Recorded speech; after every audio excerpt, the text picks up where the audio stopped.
Clinton was speaking in New York at a summit on Israel, and she was talking about young people. She taught a class at Columbia, and she talked about what she saw with her students and how they're getting so much information on sites like TikTok. And oftentimes it's misinformation and it's propaganda. Listen. Smart, well-educated young people from our own country, from around the world, where were they getting their information? They were getting their information from social media, particularly TikTok.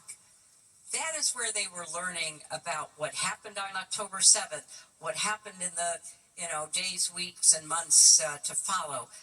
That's a serious problem. It's a serious problem for democracy, whether it's Israel or the United States, and it's a serious problem for our young people. They did not know history. They had very little context. And what they were being told on social media was not just one-sided, it was pure propaganda. I don't disagree that TikTok does misinformation. I think a lot of social medias do it as well. The Qataris are doing the same thing when it comes to X as well with misinformation.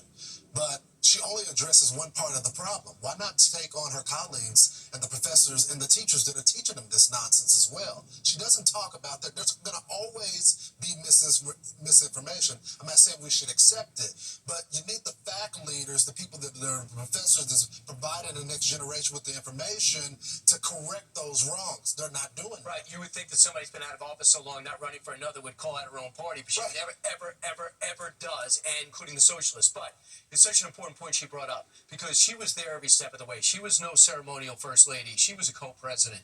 And she saw how her husband's legacy was on the line, making Israel acquiesce to all these demands for the so-called Oslo Accords in 1993, only to have Yasser Arafat the last minute go, oh, by the way, I'm not signing on to this. He said, what? He goes, yeah, I'll be killed the next day if I sign on to this. Any person who doesn't understand the two-state solution was walked away with by the Palestinians at that point, led by Yasser Arafat, has not even looked back. I'm not asking you to go back 80 years. I'm asking you to go back 20 years. I'm asking you to go back to a Democratic president. So what she's saying is these kids at Columbia, the elite, don't even know the history in the region, don't even understand it, and they get it from TikTok. This is what's so dangerous. We would never let the Chinese buy ABC, Fox, or CBS. You have to be an American citizen. But we have allowed them to buy the #1 news service to the next generation. Do you know how much anti-Trump stuff is now on TikTok? A lot of it. He has worked. That's why his numbers are dropping with young people. In the beginning, when he went on there, it was somewhat positive, but now it's clearly negative. People should look at the White House account.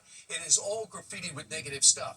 So this is what we're allowing. We're allowing TikTok to be the #1 news service to our next generation. That's why they're so anti-Semitic. This is what they're reading every day. You know who said that? Van Jones. Van Jones said, scrolling through his social media, all they're seeing is negative pictures of dead Palestinians. They said you're being crass. But his point is, you don't see anything from the Israeli perspective on the news feed, and that's what puts people in the streets while they're getting paid to do this. Right, she pointed out such an important point. Brian, you're right, but it's not just TikTok. You go to YouTube, you're going to see the same thing. You go to X, you're going to see the same thing. You go to Instagram, you're going to see the same thing. You go to Facebook, you're going to see the same thing. It's all anti-Jew, anti-Zionist, and it's all that the Palestinians are suffering. It is Israel's fault. So I agree TikTok is a problem, but if you eliminate TikTok, it's not going to solve the problem. It won't solve it, but it'll be an American problem as opposed to the Chinese manipulating us. You'll never hear anything positive about Taiwan or America